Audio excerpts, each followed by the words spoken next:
Hoje ouvimos duas leituras. A primeira leitura de hoje, tirada da carta de São Paulo aos Hebreus, nos mostrava Paulo falando sobre o sacrifício.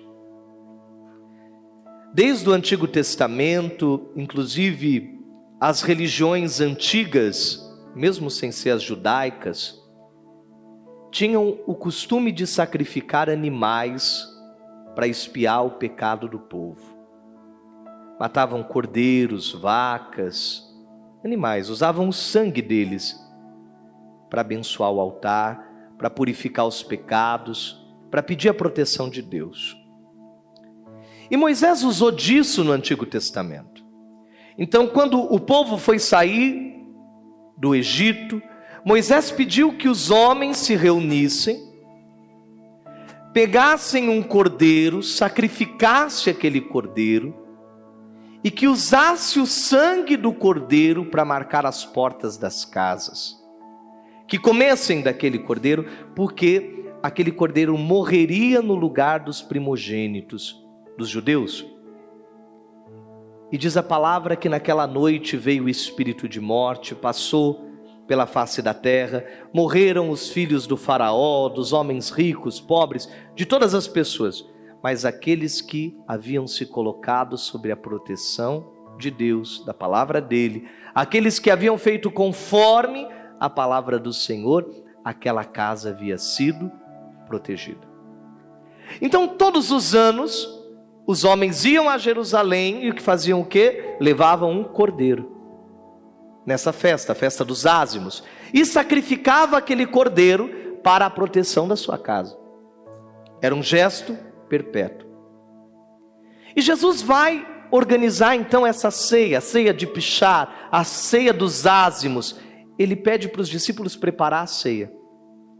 Eles preparam a casa, preparam o lugar, mas eles não levam um cordeiro, como era o costume. Eles colocam ali o pão e o vinho. E Jesus faz essa ceia, ele começa a fazer as orações, começa a fazer as preces, ele entoa os hinos, os cânticos, mas ele pega o pão e diz que ele agora é o cordeiro. Não é mais o sangue de um animal que vai se derramar para o perdão dos nossos pecados, não. É o sangue do próprio Cristo que agora vai ser a libertação dos nossos pecados. É a própria presença dele agora que vai ser a nossa força, o nosso alimento. E ele pega o pão, veja, a palavra diz, ele pegou o que na mão? O pão, partiu com as mãos, abençoou e disse: isto é o meu corpo. É a festa que nós estamos celebrando hoje. Ele não disse que simbolizava o corpo dele, ele não disse que parecia o corpo dele. Jesus olha e diz: isto é o meu corpo, que é dado por vós e por muitos, para a remissão dos pecados e para a vida eterna. Depois ele pega o cálice e diz: tomai e bebei dele todos.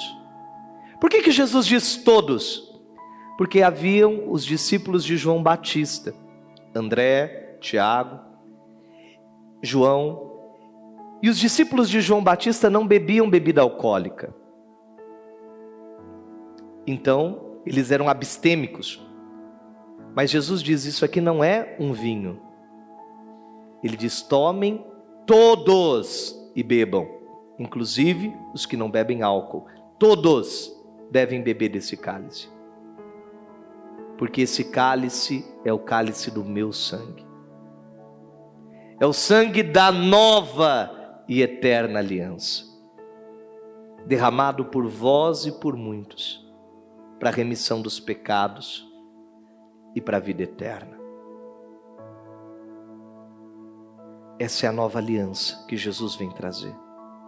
Jesus viveu aqueles 33 anos para chegar naquele dia e fazer essa nova aliança. Não são os animais, não é o sangue dos animais, mas é o próprio sangue de Jesus quem tem poder. É este sangue derramado por nós que cura, que liberta, que transforma. É este santo e sublime sacramento que chega até os dias de hoje. Aquele mesmo sacrifício que Jesus fez há 2000 anos atrás, é o mesmo sacrifício que nós vamos celebrar daqui a pouco nesse altar. E fazemos por quê? Em memória dele, como diz Paulo. Paulo diz aqui: se o sangue dos animais tornava-nos puros, quanto mais o sangue de Cristo purificará a nossa consciência das obras mortas, para sermos fiéis ao Deus vivo. Cristo se ofereceu a si mesmo a Deus como vítima sem mancha, e ele se torna o mediador da nova aliança, pois ele reparou as transgressões, e ele fez aquilo que nós não poderíamos fazer, porque nenhum de nós somos perfeitos. Mas a perfeição de Deus apaga aquilo que pelo pecado nós não conseguimos fazer.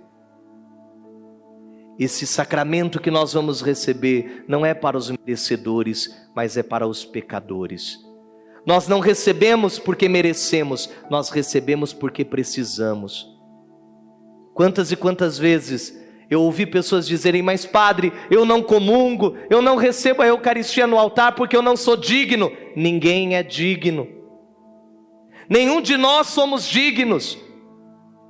Ele se dá no altar porque nós precisamos. Inclusive Jesus disse: para o perdão dos pecados. Nós recebemos Cristo em nós para perdoar os nossos pecados. Por isso você não deve se afastar do altar. Por isso você não deve deixar de comungar. Porque cada vez que você comunga, cada vez que você se une a Cristo pela Eucaristia, você tem os seus pecados perdoados. As suas faltas são perdoadas. E cada vez que a gente recebe a Eucaristia, a gente fica mais forte. Cada vez que recebemos a Eucaristia, nós ficamos mais espirituais, porque morre um pouco da nossa matéria e sobrepõe um pouco mais da graça. A graça é derramada sobre os que precisam. Jesus fez porque ele sabia que só com a graça dele nós alcançaríamos a libertação. Essa é a fé cristã, a fé católica. Nós acreditamos que é pela graça do Cristo e a mediação dele que somos salvos. Nenhum de nós vamos ser perfeitos pelo que nós fazemos, mas nós somos perfeitos quando a nossa fé se une à fé de Cristo. Quando a comunhão nos une e o céu e a terra se unem a uma só voz, em uma só liturgia, que é a liturgia dos céus. Hoje, peça a Deus a graça, a bênção, a libertação, e que a bondade dele venha se derramar em nossa vida. Amém?